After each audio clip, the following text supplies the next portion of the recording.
ఓం నమః శివాయ.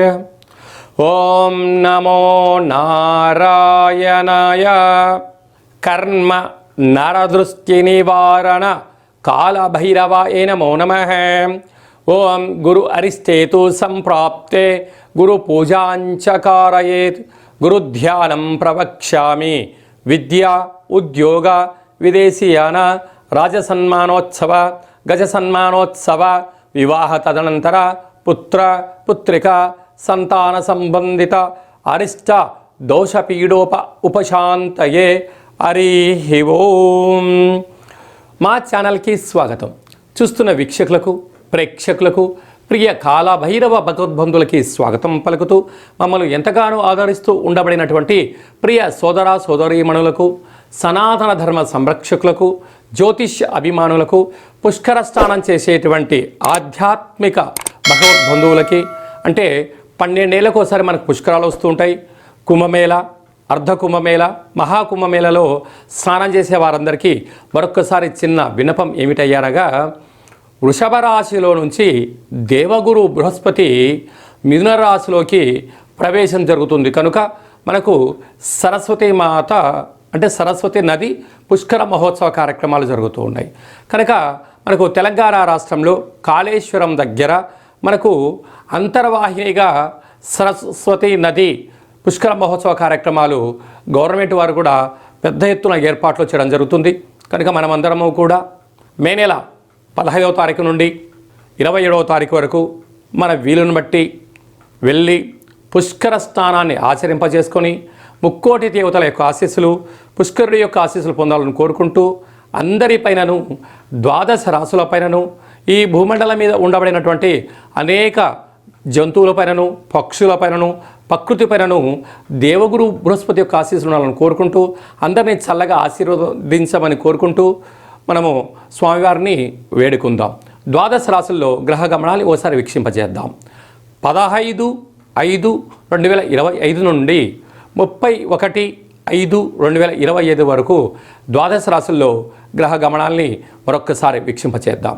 మేషరాశిలో బుధ భగవానుడు సంచార స్థితి, వృషభ రాశిలో రవి భగవానుడు ఏడాది తర్వాత సంచార స్థితి, 12 సంవత్సరముల తర్వాత మిథున రాశిలో దేవగురు బృహస్పతి సంచార స్థితి, కర్కాటక రాశిలో కుజ భగవానుడు నీచభంగ రాజయోగ సంచార స్థితి, కన్యరాశిలో కేతు సంచార స్థితి, మీనరాశిలో శుక్ర భగవానుడు, శని భగవానుడు, రాహు భగవానుడు సంచార స్థితితో ప్రారంభంలో ఇలా ఉన్నాయి.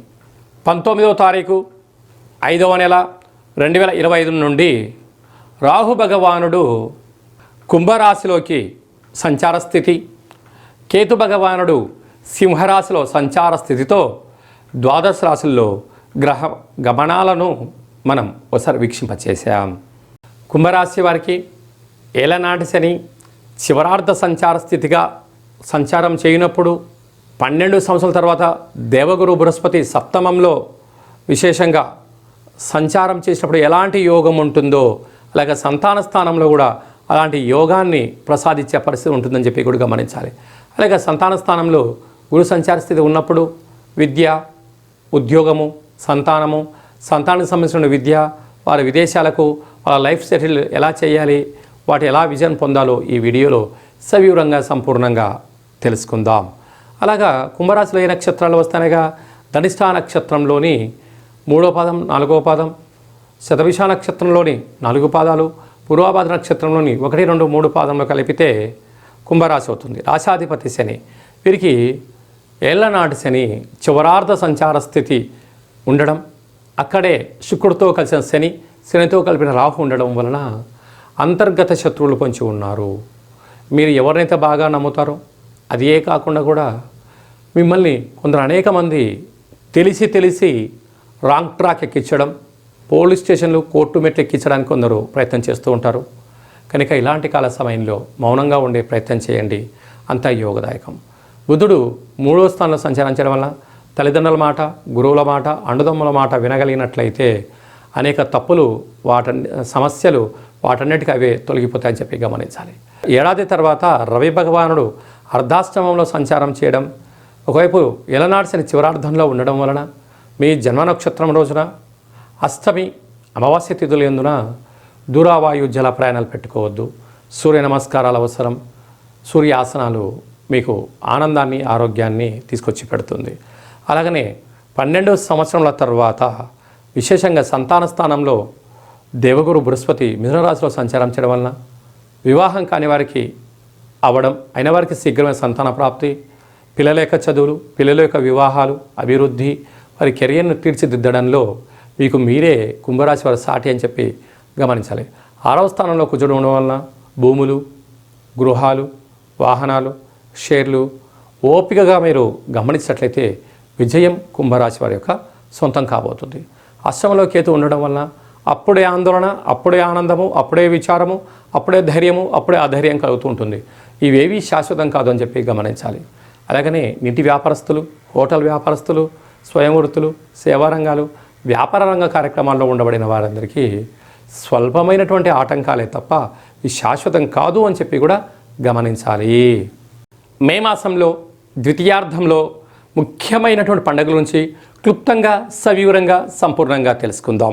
మనకు విశేషంగా 20వ తారీఖున వైశాఖ మాస బహుళ అష్టమి, అలాగనే 27వ తారీఖున వైశాఖ మాస కృష్ణపక్ష అమావాస్య సందర్భంగా మనమందరము కూడా గృహాన్ని శుద్ధిగా పెట్టుకొని కాళభైరవ స్వామి స్మరణ, ధ్యానము, కాళభైరవ స్వామి అష్టకాన్ని వినడం, సునకపు మహారాజు గారికి ఆహారాన్ని ఏర్పాటు చేయడం, అలాగనే కాకి వాహన దేవతకు ఆహారాన్ని ఏర్పాటు చేయడం వలన సంచిత కర్మ, ప్రారబ్ధ కర్మ, ఆగమిక కర్మలు తొలగిపోతాయని చెప్పి గమనించాలి.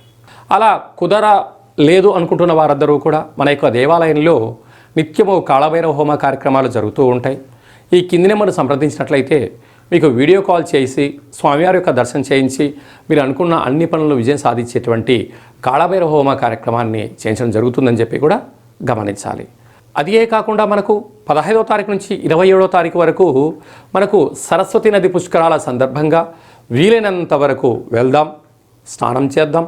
గతించినటువంటి పెద్దవారికి అక్కడ హిరణ్య శ్రాద్ధము, సువర్ణ శ్రాద్ధము, అలాగా అనేక కార్యక్రమాలు, దశదానాలు చేయడం వలన వారి యొక్క ఆశీస్సులు మన కుటుంబాలకు శ్రీరామ రక్ష అని చెప్పి గమనించగలగాలి.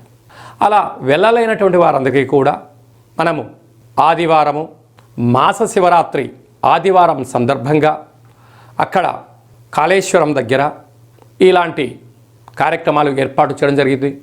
వెళ్ళలేనటువంటి వారందరూ కూడా మీ పేర్లు, గోత్రనామములు, గతించిన వారి పేర్లను వాట్సాప్లో మీరు పంపించగలిగినట్లయితే మీకు వీడియో కాల్ చేయించి చూపించి దండం పెట్టించి మీకు ఆ పుష్కర జలాన్ని ప్రసాదంగా అందజేయడం జరుగుతుంది. అలాగా పుష్కర స్నానం చేయడం వలన దేవతల యొక్క ఆశీస్సులు, గతించిన వారికి ఆ శ్రాద్ధకర్మలు అంటే పిండ ప్రధాన కార్యక్రమాలు చేయించడం వలన వంశాభివృద్ధి కలుగుతుంది. అలాగనే స్మరణ, ధ్యానము, స్నానము వలన మనస్సు ప్రశాంతత కలిగి దేవగురు యొక్క ఆశీస్సుల వలన అఖండమైన విద్య, ఉద్యోగ, విదేశీయాన, రాజసన్మాన, రాజకీయ, పుత్రిక సంతాన దోషాలు, పిల్లల యొక్క చదువులు, పిల్లల యొక్క అభివృద్ధి, తల్లిదండ్రుల నుంచి మనకు వచ్చేటువంటి స్థిరచరాస్తులలో ఉండబడిన ఆటంకాలను కూడా తొలగిపోతాయని చెప్పి గమనించాలి. కనుక మనం అందరము కూడా పుష్కర స్నానాన్ని చేద్దాం, ఆచరిద్దాం. సనాతన ధర్మంలో ఉండబడినటువంటి ఆధ్యాత్మిక శక్తిని సంపాదిద్దాం, అఖండ ఆయురారోగ్య శక్తిని పొందాలని కోరుకుందాం. అలాగనే ఇంకనూ మనం విజయం సాధించగలగాలి అన్నట్లయితే యొక్క పాత్ర కంచు పాత్ర అంటారు. అలాగే కంచు మోగినట్టు కనకంబు మోగదు గదరా సుమతి అని చెప్తారు. అలాగే ఈ యొక్క కాళభైరవ స్వామి వారి అక్షయ పాత్రను గృహంలో ఉంచుకొని ప్రతిరోజు ఉదయం, కుదరలేదు సాయంత్రం పూట ఇలా శబ్దం చేయడం వలన ఓంకార శబ్దం రావడం జరుగుతుంది.